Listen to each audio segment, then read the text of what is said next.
professional wrestling fans, to the PW Fan.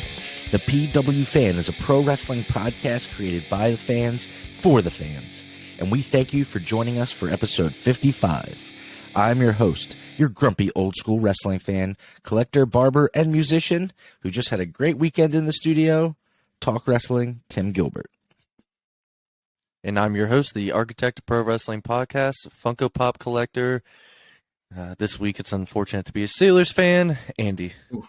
It was rough. I'm also your host, the No Sound Louis Andy fan and Liverpool supporter, and still an Eagles fan. 5-0, Jeremy. Dang. Well, it I love must how I'm the be only nice. one saying Steelers fan because Tim is as well. Well, I am, but I'm only saying this because it said Steelers fan.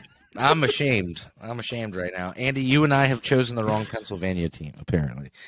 No. That's our whole life. Well, yeah, no. I love the Steelers. Just good Lord. They are ungodly, mediocre, and bad. 38 to 3. That doesn't even make sense. All right. Well, in episode 55 today, shouldn't be that it's not going to be that long of a show, guys. It's going to be short and sweet. If you're on your morning drive right now, should get you just enough to be on your way to work while you're drinking your coffee or hanging out at night. This one's going to be a quick one.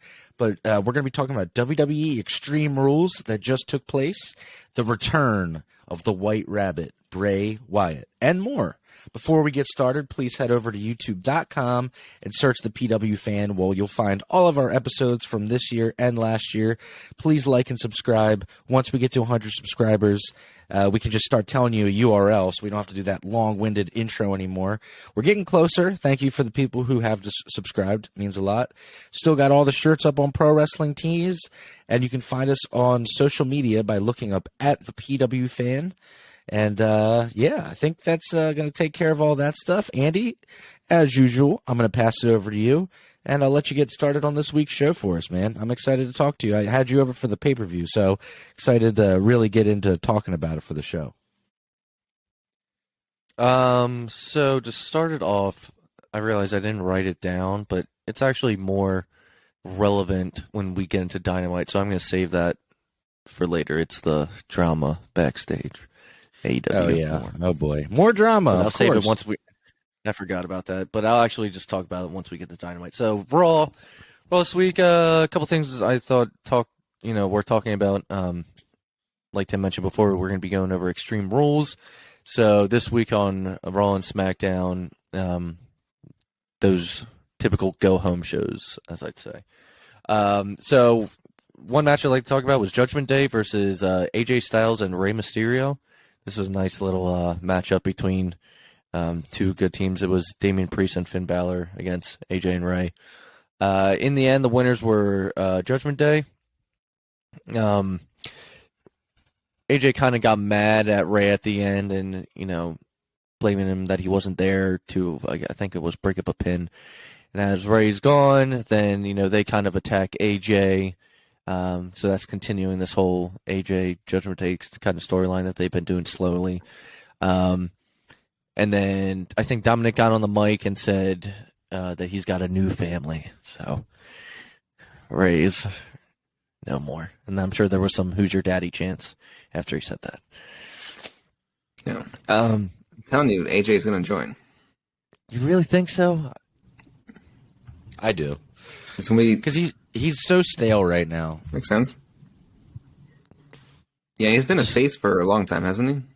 And it's not even like he's like super. I mean, he's over because he's AJ Styles, but he's not like he's like currently super over. You know what I mean? He's always going to be over. Yeah. He's AJ Styles, but he's not like He became a baby. relevant. But He became a babyface again when he and Omos broke up and Omos turned on him. So it's been that was a terrible. Oh, that's right. That was the worst thing AJ's done. That feels like so such a far. long time ago. Yeah. Yeah. So I think I think he's been a babyface ever since then. So moving on, I guess Raw's on right now. Maybe they'll continue the AJ storyline, and maybe Jeremy's right. Maybe he will join them. But AJ's, maybe man can only hope. Maybe he'll bring back the lone wolf character, and he doesn't need a group. And Nazareth from cross that way. Dude, that was It's a his badass character, man. Dude, that character was so good. evil ways. Yeah, I That love was the the very evil end of ways, the TNA AJ. run. So good. Dude, that character was awesome. Emo AJ. Emo AJ was the legend, dude. That shit was so good. That was the best. So after that, we had Bobby Lashley versus Mustafa Ali for the U.S. Championship. Ali saw Bobby backstage and basically demanded a title shot. Ali had kind of a new look. Besides the braids, I liked the gear. It's a good look. But they really, even though he wasn't going to win the match, they did a pretty good job of, making him be that wrestler that's not giving up during the match and can, take all the big stuff. And I felt like it kind of put him over, I feel like we might be seeing him a little bit more on TV. We've seen him more than the past year. He's actually on TV now. Yeah. I mean, we've talked about before. He's really good, and he's actually pretty good on the mic. He just, at least with Vince in charge, wasn't given too much of a chance or a terrible gimmick like Retribution. He just needs some promo time too, because I feel like we've never really heard him since then. I know, right?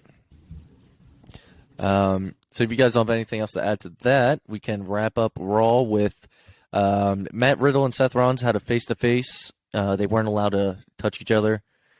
I believe during that segment, Daniel Cormier came on the screen and announced, even though it had been announced earlier in the day, that he was going to be the special guest referee for their fight pit match at Extreme Rules.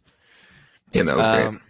It was kind of a good promo segment, though, between the two. Again, at least Seth did. He took a dig at Riddle about his family and, being away and not being able to see him kind of thing. Yeah. It was good when he mixed real life into the storyline. I think that's when it's better, is when reality and also it feels like, blurred a they little bit. also talk about it. And it's not like just like Seth or Riddle bringing it up. Yeah. How about you, Tim? Anything? Well, I mean, it's because we already know what happens at the end of this whole thing, but I like the way that they built everything. I just, it's not like I don't think they did anything wrong in particular. I'm never really a big fan of any sort of like celebrity involvement. I cringe every time I see like Logan Paul. We'll like talk about what you were saying last night about Daniel Cormier once we get it.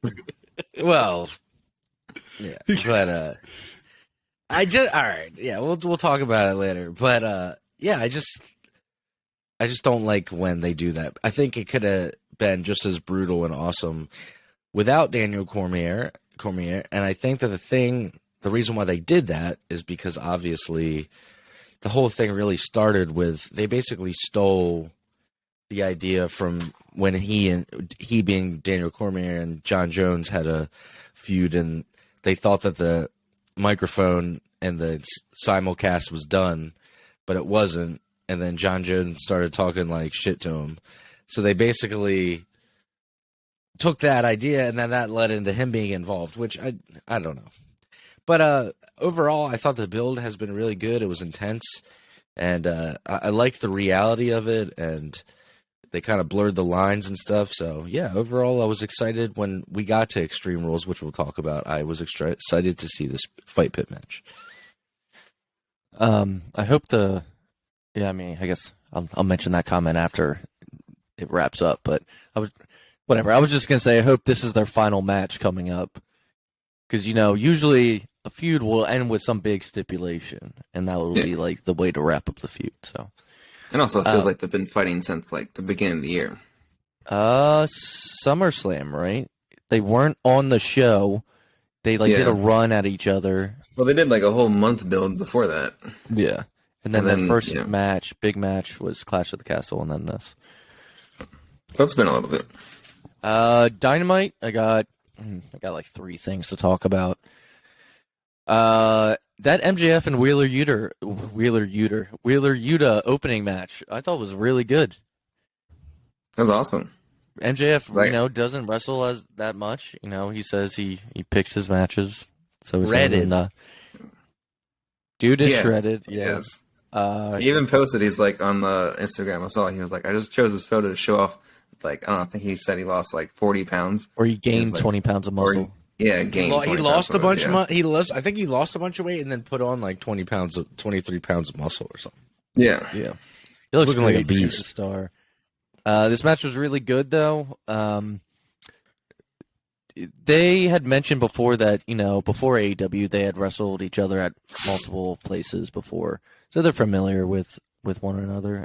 I think Isn't that there like a story where Yuta made MJF watch like some video or whatever? I forget. I have no idea. You're the It was indie, like some you're the drunk indie thing, guy. and I was like, what? Yeah, maybe we'll have to look that up. But yeah, MJF went over. And then at the end, I didn't write this down. It's just dawning on me. Who came? Lee Moriarty came in and started fighting Wheeler Yuta. Yeah. And Stokely Hathaway came out, and MJF seemed a little mad that they were out there. He's like, I didn't. The firm is supposed to be only as MJF asked them to come out, and clearly he didn't come out. And Stokely Hathaway gave him the Dynamite ring, and he seemed to be doing a little less heel work, and didn't want to hit Wheeler. Did he end up hitting Wheeler though with the ring? I don't remember. I can't remember, but it definitely seemed like they were kind of teasing. Because they were going to handshake, and they were going to handshake, and then Lee Moriarty comes out of nowhere and attacked Wheeler. I wonder where they're moving forward with that. Wednesday was National Scissoring Day. This was a fun me daddy ass. That was the best segment of the week. A plus. It was so funny. Swerve Strickland came out and kind of interrupted them, and everyone's pissed because they were having so much fun. The guys in the ring, Acclaimed and Billy Gunn, they were telling the fans to look to your left and look to your right and scissor the person on both sides of you, and yeah. Well, that's when Anthony Bowen explained what scissoring is. He's like, scissoring is a sign of friendship. And he's like, it's a handshake. I might be looking too far. I might be looking too far into it. But even though scissoring's like so over and everything, they got this DX reunion that's about to happen. If you're listening to the pod today, it would be last night, would be Raw. But they're doing this thing, and part of me's like, yeah, obviously it's really over. But do you think that they just think it's like a little bit funny? They're like, what if we really push the scissoring thing so that way this week on Raw, like people, you know what I mean? Like they're like really like going for it like right now. Yeah.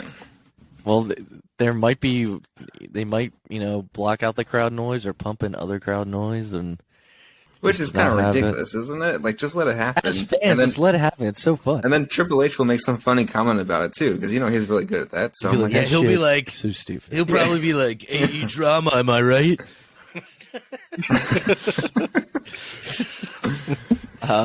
One other thing I forgot to mention when Swerve was out there, this is something that I swear he took from someone's tweet.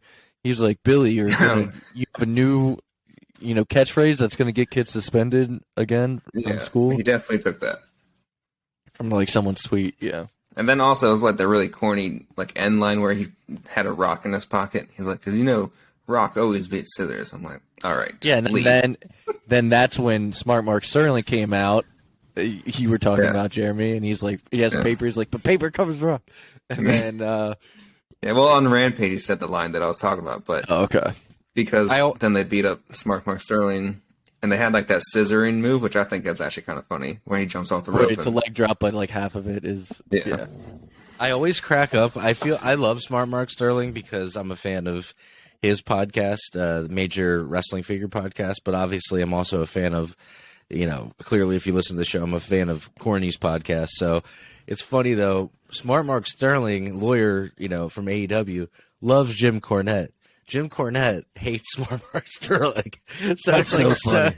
It's like sometimes they'll be like I remember one episode a while back on the Major Pod, they were like, hey Mark, did you see what Cornette had to say about you? And then Mark was like, I don't want to talk about it.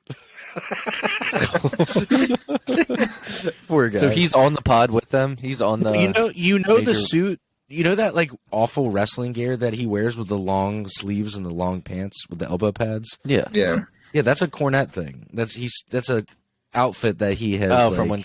Gotcha. Yeah. Okay. Now it all comes together. Well, moving forward, last thing on Dynamite, the show ended with, what was it? Hangman, Adam Page versus Roosh, I believe was the main event. And if it wasn't the main event, then, oh well. But not even going to talk about that match. I wanted to talk about Mox and Hangman. They had a promo back and forth, kind of talking about how one of them had been wanting this for a while now. I think Hangman said something, and Mox was like, I'll let that slide, basically, like this one time. But if you do you think it felt a Yeah, I was little? gonna Do you think it did feel a little shooty for a second? Yeah, well, I was going to say the line when he was like, something about the kids saying stupid shit. And I was like, yeah, that felt more of like at the backstage. yeah. He's like, I'll give you a break because you're young and you all say stupid shit or something like that. Like, Yeah. That felt more than just hanging. God, dude, I'm telling you, it's crazy. It's got to be crazy back there. It's got to be killed. Well, like I said, one of the reasons why also it was probably brought up, and I told you I would bring this up, and I just forgot to during Dynamite. Sammy Guevara, Andrade. All right. They have drama. What do we know about it? I believe it started with Andrade doing an interview. I think in Mexico or for some lucha podcast or something like that, but you can find the video online. And he basically said he never had a problem with any wrestlers except for Sammy Guevara, who complained one time that he hit him too hard in the ring. And he's like, basically like, that's what we do. I hit you hard, you hit me hard back. Like, You give me receipt. And yeah. And he had said that, he went to Sammy and asked if there was an issue, and Sammy said no. But then, see, this is where I think there's a big issue. Instead of after that, finding out that Andrade got on this video and said this, instead of going to him in person, you go on Twitter and kind of blow it up rather than dealing with someone you're working with. Honestly, both these guys, no one's in the right in this one. Like, Andrade shouldn't be saying this in an interview. Sammy shouldn't be tweeting this. None of them should be doing that. Well, what ended up happening was apparently both were warned not to fight when they showed up to Dynamite.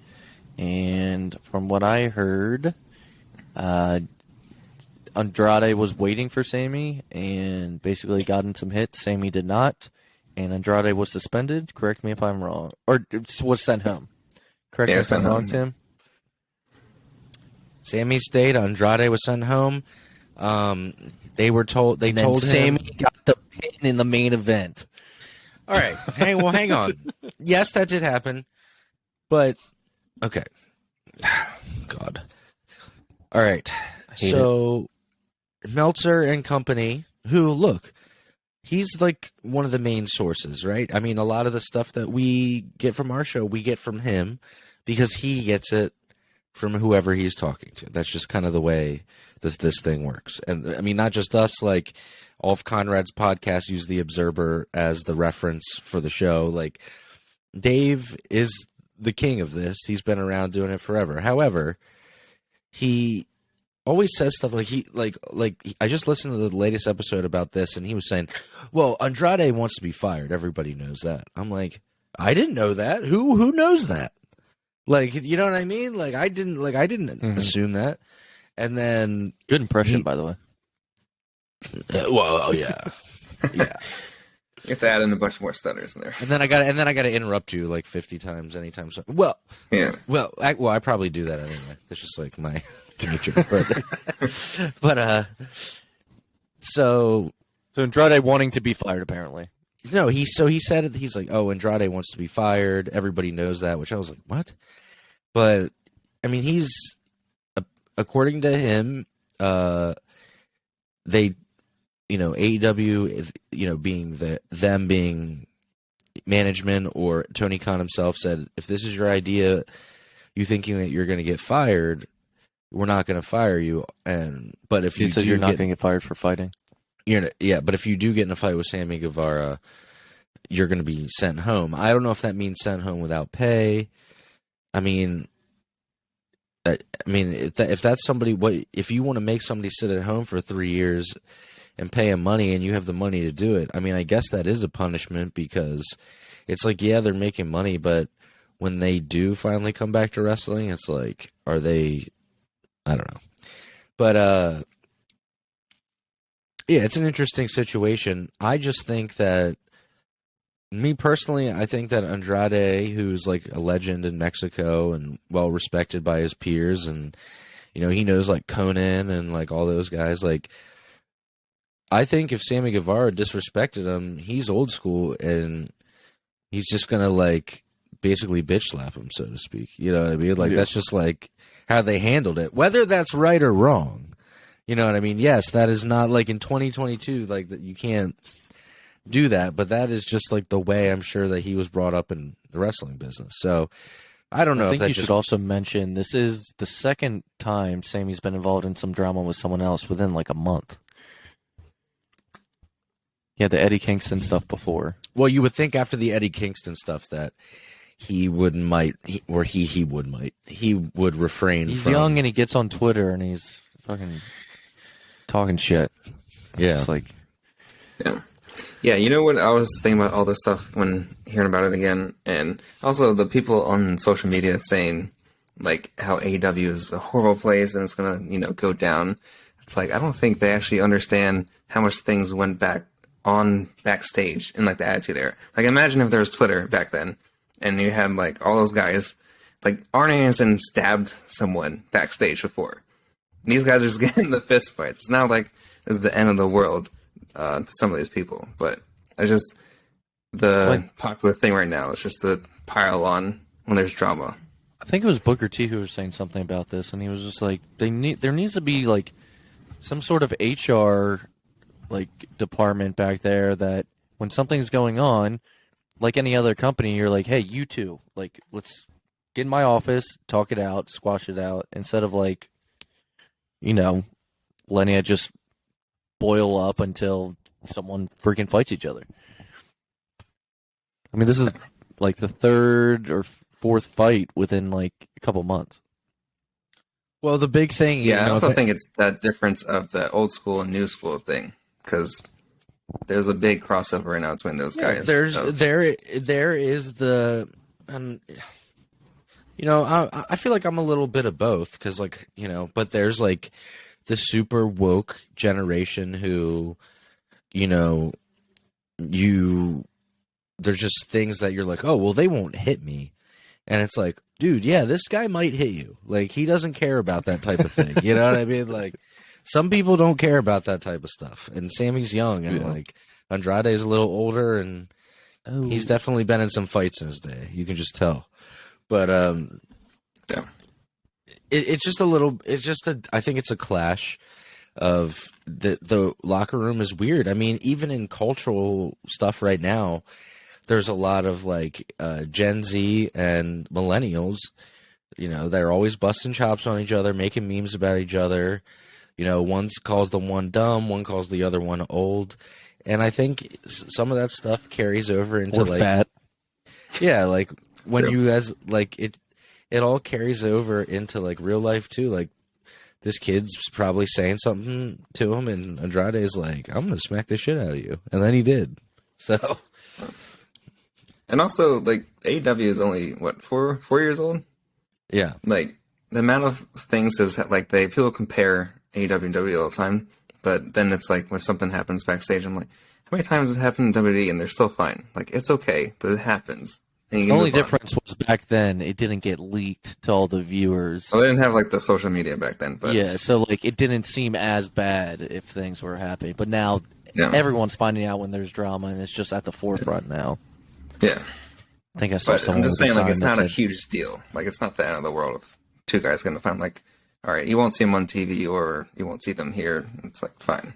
I think I saw a sign that said Sammy Dramara. Yeah, or it was drama with an RA.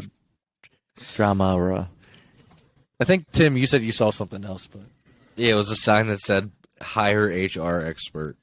Just a giant Yeah. sign. That one was pretty good. Shout out to that guy.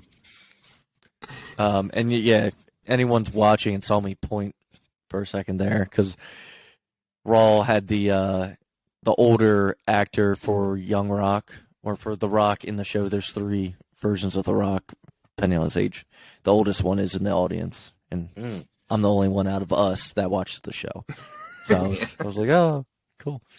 That wraps up Dynamite. I know, I mean, it was ending with the Mox and Heyman thing, and that led us down the road of the drama and talking shit, because Mox had mentioned the you're young and you say stupid things. But let's get into SmackDown. That was pretty good. Logan Paul promo versus the Bloodline, not including Roman, I believe. Unless Roman was there, and I don't remember. But if I'm betting man, he probably wasn't there. This is again to hype up their match, which I believe is it November? Crown Jewel. Oh, that's the next pay-per-view, right? And then That's got to be, and then it would be Survivor Series. Yeah. Yeah. So that's how the show opened up. That. Crown Jewel. Yeah. The Blood Money man, show. We gotta Blood Money watch. show. We gotta watch Logan Paul versus Roman Reigns and actually review it. Think about it. God, I hate it. Zelina Vega returned to television this week, and she brought with her Legado del Fantasma, who recently left NXT, and they've been keeping him off TV for a couple weeks now. There was another girl with them that was kind of like their manager, but she also wrestled, and I'm blanking on her name, but she did not come with them. Instead, Zelina did. If you don't know Legado del Fantasma, it's a group led by Santos Escobar, who's very talented. And then the other 2 guys are Joaquin Wilde, and I can't think of the third. But pretty good tag team. Good group. Always found them entertaining in NXT. And Zelina being back on TV, and maybe she's not wrestling, that's fine with me. I always thought she was better as a manager, especially if you go back and watch her stuff with Andrade back in the day. Yeah, she was great then. Yeah, if you guys have nothing to say about that, next thing I'm kind of hyped for is Max Dupree said he's done with Maximum Male Modeling, and he said, never call me that again. I am L.A. Knight. Yeah. That's his catchphrase. He just yells yeah after saying LA Knight. LA Knight was, I thought he was really, really entertaining in NXT. He's really good on the mic. He's pretty good in the ring. Before NXT, he was in Impact under the name Eli Drake. If you've ever heard the name before. But I think he's a good addition to SmackDown. And I'm looking for it. I remember when the whole Max Dupree thing came out, and we were doing the podcast. I was like, God, I was so bummed that like they changed his character completely, and that was a Vince idea. So now they finally, Triple H gave him his name back and character. So It only took Triple H, and like he's changing so much back. Like you could tell how much he didn't like of what Vince was doing. Seriously, he must have just sat back. I mean, like all of us, right? Like, he's changing all the stuff that everybody would just be like, why? So, yeah. He just had to sit there probably and just, like, be like, okay. And just take it, you know? Yeah. The amount of times he's probably like, are you kidding me right now? Right. My Like, friend just walking out Corey- of the meeting. my friend Corey just texted me saying it's like a image, a screenshot or whatever saved. It says Luke Gallows and Carl Anderson are reportedly coming back to WWE. So we shall see if that's true or not. If it Also, is, just it'd be- before I forget, I know this is random and it's in the middle of the show, but we wanted to send a shout out to the fan of the week, Frank. Thank you, Frank, for buying a t-shirt. Appreciate that. I'm still waiting on my t-shirts. You know if our father, Tim, has gotten his shirts? He has not mentioned it. I figured he'd be pretty pissed off if he hadn't by now. So he hasn't said anything to me. Well, I'm on Ringside News right now looking to see if there's any weight to that Good Brothers announcement, but Any weight? I'm not seeing anything. So we'll just wait and see. Unless they come in and then they team with AJ against Judgment Day. I don't know. I kind of want them all to be in Judgment Day right now. God damn it, Jeremy. All right, lastly, the main event of SmackDown was Gunther versus Sheamus Part 2 for the Intercontinental Championship. Another hard-hitting, good match. Just smack each other. Winner was Gunther in the end, and I believe it was kind of controversial because Gunther tapped out, but the ref didn't see or something. Yeah. Right? And this would, lead to their team-up match at Extreme Rules. So before we get to Extreme Rules, one thing to talk about on Rampage, we had Pac versus Trent Beretta. Well, it was Rampage / Battle of the Belts. Only thing I thought worth talking about was Pac versus Trent Beretta for the All-Atlantic Championship. It was a pretty good match. I thought, at least. So Yeah. I just got one more thing for Rampage. What I mentioned before we started recording. Mark Sterling. Yes, because I just find this line hilarious. But so this was like, they obviously filmed at the same time, but it was like the Friday after he got scissored by the Acclaim. And he was just like, he's cutting a promo, and he goes, and by the way, my groin is on fire from getting scissored on Wednesday. And I just like started dying because he's like totally serious. And then the Acclaim come out and like, roast them again. But it just cracks me up every time. My groin is on fire. But yeah, that wrapped up all the main shows. What we really wanted to talk about this week, though, in my opinion at least, is Extreme Rules. Happened Saturday night. Me and Tim got around to watching it yesterday together. And let me hang on. I gotta go. I'm going on a 2-second rant here for a second. All right. It'll be longer than 2 seconds going. People of the world out there, y'all got no chill. All right. When Bray Wyatt debuts, you don't need to get it on Twitter and Instagram and show it the moment it happens. Okay. It ruins it for people that don't want to find out. Yeah, I didn't follow WWE that Saturday, but that's the only thing that leaked anywhere on the internet was fucking Bray Wyatt. I was like, God damn it. Do you uncultured swines have any couth? Just at least wait 24 hours. My good Lord. All right, anyway, back on track. 24 hours. Dominique just slapped Rey Mysterio in the face. Dominique. Any more to add to your rant? Anyway, no, that was it. I said let's move on. All right. Extreme Rules opened up with the Brawling Brutes versus Imperium in a good old-fashioned Donnybrook match. This is basically just a hardcore match that the environment is set up like an Irish pub with barrels and literally a bar stand, and they have the shillelaghs around. Both these teams I feel like are great. They're both on fire right now. I really like watching them.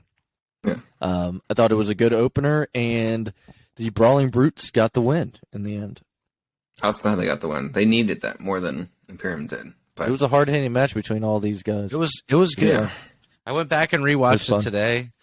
And like last night I was kind of like in and out paying attention to it, but I went back and watched it today, and it was a banger of a match. Yeah. Yeah. I hope I got the order of the show right. Next, we had Liv Morgan versus Ronda Rousey in Extreme Rules match for the SmackDown Women's Championship. Winner was Ronda Rousey. There was a couple spots that I thought were pretty cool. Liv Morgan did, I don't know, what's it called? An ass bomb, right? Didn't she do that like to Ronda through a table? Yeah. It's not an ass bomb, but she came down on her ass, all right, and her legs were out. I don't know what it was fucking called.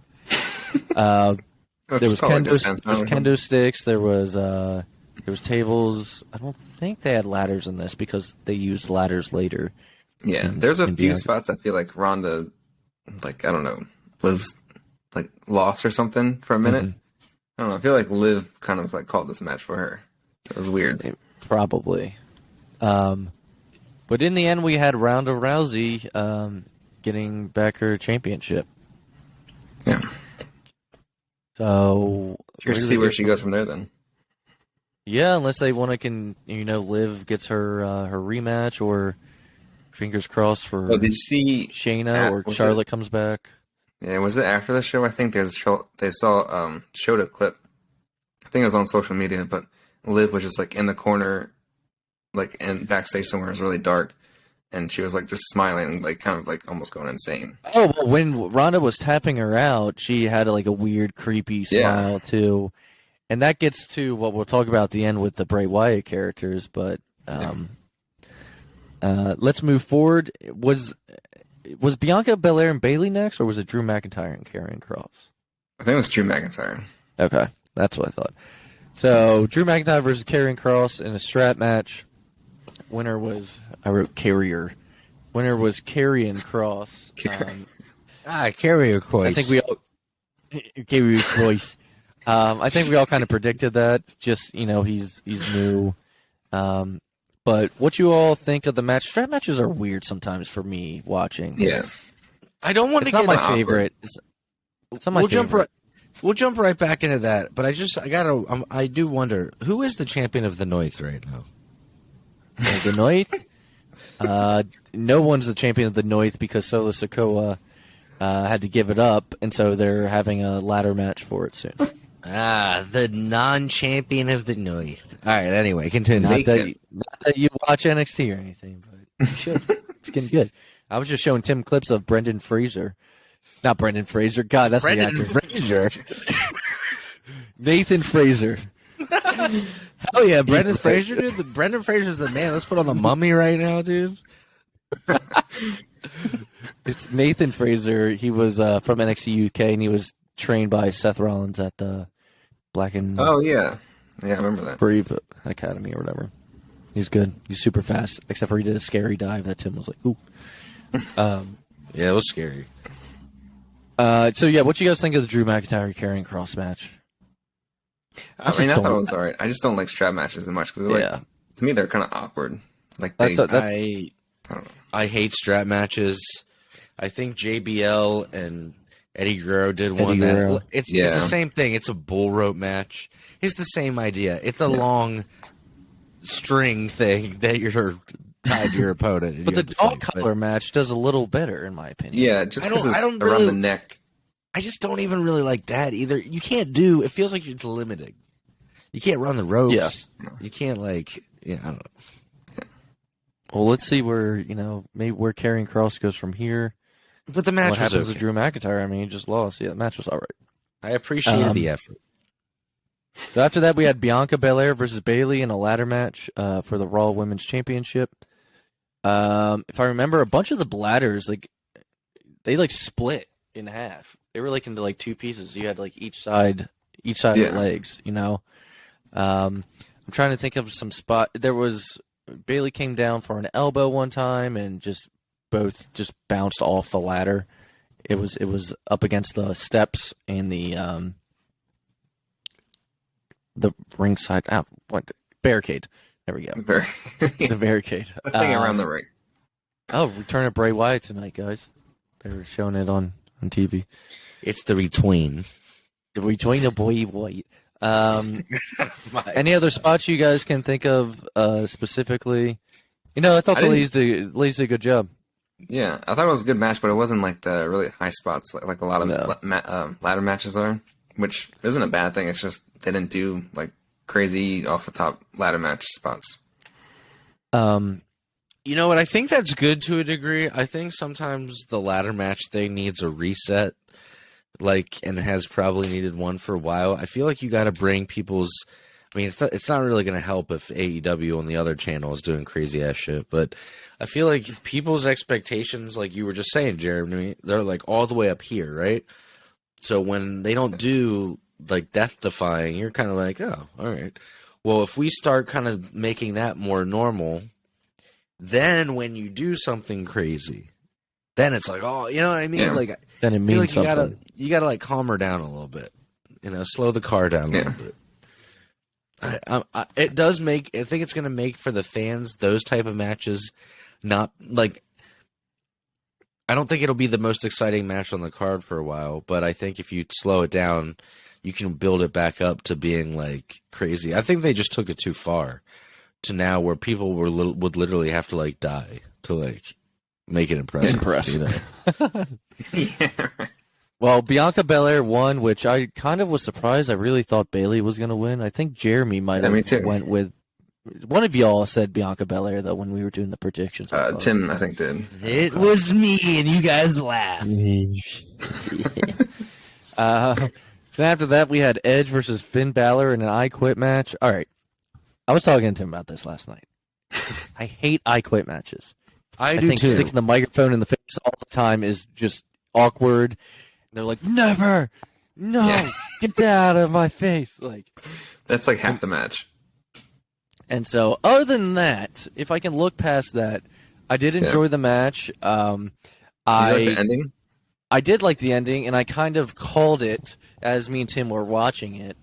So in the end, Beth Phoenix gets involved, and they hold Edge back, and Beth Phoenix is on the ground, and they're about to concerto her, and as she was on the ground before they even grabbed the chairs, I was like, they're going to do something with chairs, Tim, and then Edge is going to quit that way. That way, it's not like he gave up from like being beat down, and Balor didn't give up from being beat down. It's a safe way for both men to come out on top. The same thing I thought. So they set her up for a concerto, and Edge says, I quit, but Rhea Ripley ends up doing it anyway. Yeah. And I think this is the first time, because Rey Mysterio, I think, came out at one point, and Dominic put his hands on Rey for the first time. I think he clocked him. Overall, though, I like the match.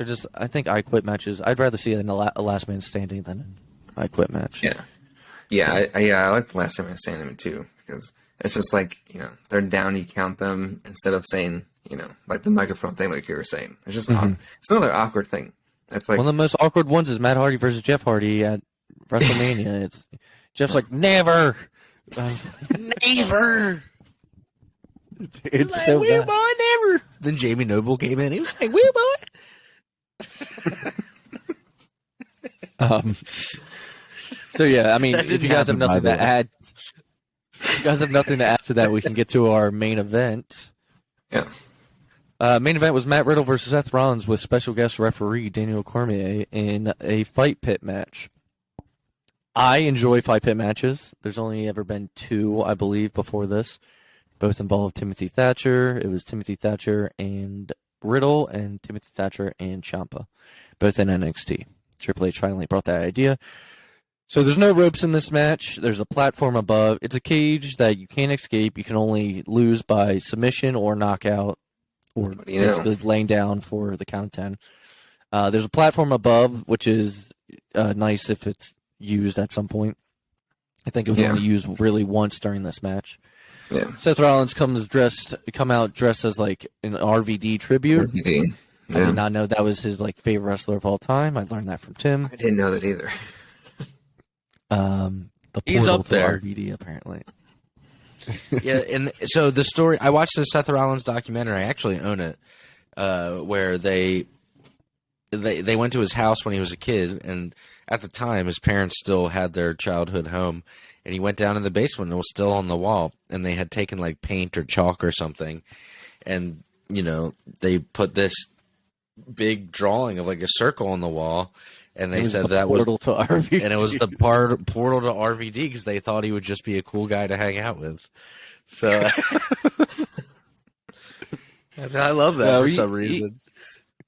He came out hair in ponytail, which Tim mentioned. He's like, damn, I didn't realize how long Seth's hair actually is once it's in a ponytail. It's long as shit. I mean, Riddle's is too, but, Rollins, it's kind of always wet and just hanging down. Frizzy, so you don't really know. But I was like, damn. And he had his wrists and hands taped up like RVD. He even did the symbol dart, Rob Van Dam, thumbs. He did a really cool times during kind of the match. frog splash maneuver. Like a Spider-Man frog splash off of the cage. Yeah, that was awesome. Kind of reminiscent to me of him in the Elimination Chamber when he jumped off the side of the first elimination chamber. Oh yeah. So I mean, the match was different. You know, you have to go in. You can't do your typical stuff. You know, you can't even climb. You can't use ropes. You can't climb up on a turnbuckle. I thought for what it was, I thought they did a really good job. As Tim told me last night, if you had just turned this on and didn't know who Daniel Cormier was, you would just think it's some average fucking referee guy. I was like, dude, he just looks like a regular guy. Like you wouldn't even know. Like if you would just like even though it was technically a live event, you know, like if you were just like if you got on Peacock and you said, "Oh, there's a wrestling show tonight on here. It looks like I'm going to tune in and see what this is." Like if somebody said, "Oh, you know that's Daniel Cormier," it would take me like 10 minutes until they did like a super close up on his face to like figure out it was even him. Yeah. Or if the commentators like actually mentioned it too. Yeah.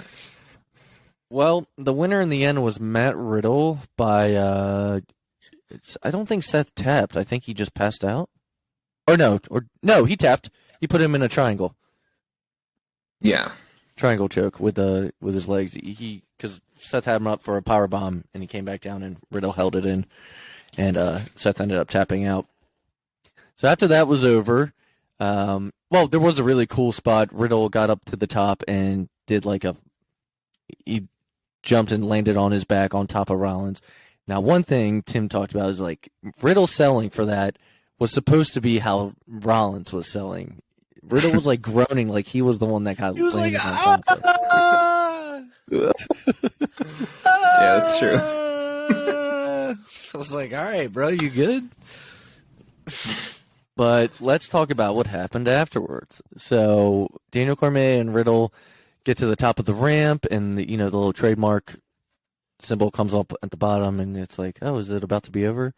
And then lights go black, and they have some cool video vignettes, one showing the Firefly Funhouse, but it's all cobwebbed over and destroyed and whatnot.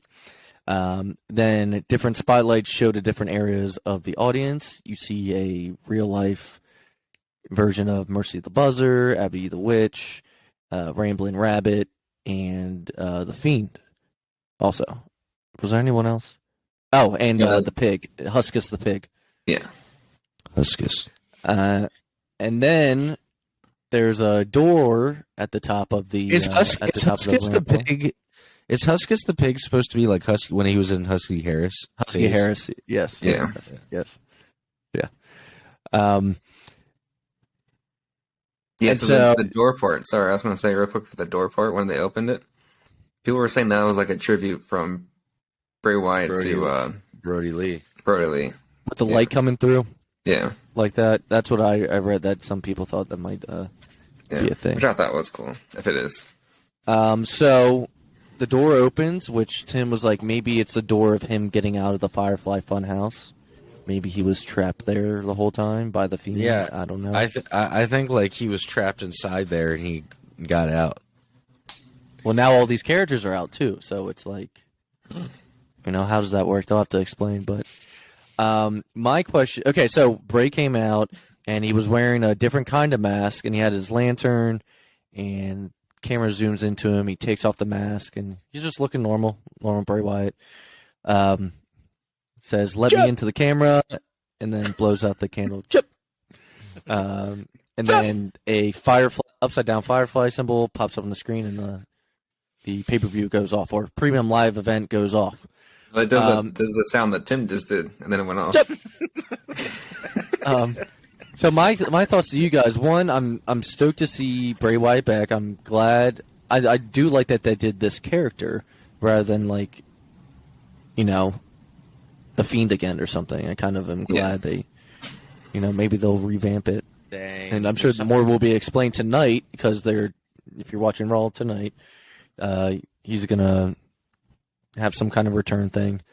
What do you guys think is going on with the live characters out there? Do you think people are under them? Do you think they're going to be part of his group, and that's just the characters they represent, but really they won't be dressed like that?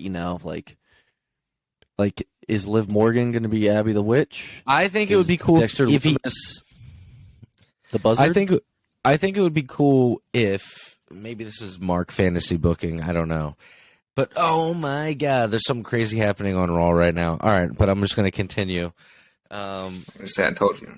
Oh, man. No, man, that's awesome. All right, anyway. So sick. Fuck. Oh, wait. Oh, wait a second. All right, never mind. So I have it muted. I have it muted, and I know what's going to happen. So do I. Oh, okay. Oh man, is this a debut right now? Well, Tim's right. That's what I was saying. That's what I was saying. Man, damn, Triple H, Triple H, dude, Triple H. All right, as William Regal would say. All right, talk about this. We have to talk about it next time. Okay. Anyway, what do you think is going on with the characters? I was just saying that I think it would be cool is he assembles the squad, right? So you get all your characters in the ring with him in the middle, and they all got the masks on, and then they all unmask, revealing who they are, and then they never bring up the characters again. Just be who you are in the group, like in the faction, you know, like you don't need to explain why you were the pig or why you were the witch or whatever. I think the way they bring him to life is you unmask, you reveal yourself, and then keep it going. I don't think it needs to be a big explanation. Just use your imagination. Bo Dallas is the white rabbit, is the rambling rabbit. So, and then I did see somebody had the black gloves on, and I thought maybe it was Dexter Loomis. Remember, see the Buzzer had the black gloves. Also, what's going on with that and Dexter? Me and Tim were watching him kidnap Miz last night. That's what buzzards do, though. But buzzard, you know what I mean? Like, I'm like, dude, that could work. Damn, I wish I had heard this crowd pop for this. I wonder if it was a big one or not. Well, Andy, I was reacting. I was like, oh, and then I was like, is this a debut? I was like, or did I miss it last week or something? Damn. Ain't nothing was on Ringside News about it. That's crazy. All right, well, whatever. Somewhere. Now what happens here? Okay, guys. Tim, wrap up the show. All right, bosses. So what you want to do is, all right. Now, well, if that's everything, I'll wrap it up. Thank you for joining us for episode 55. I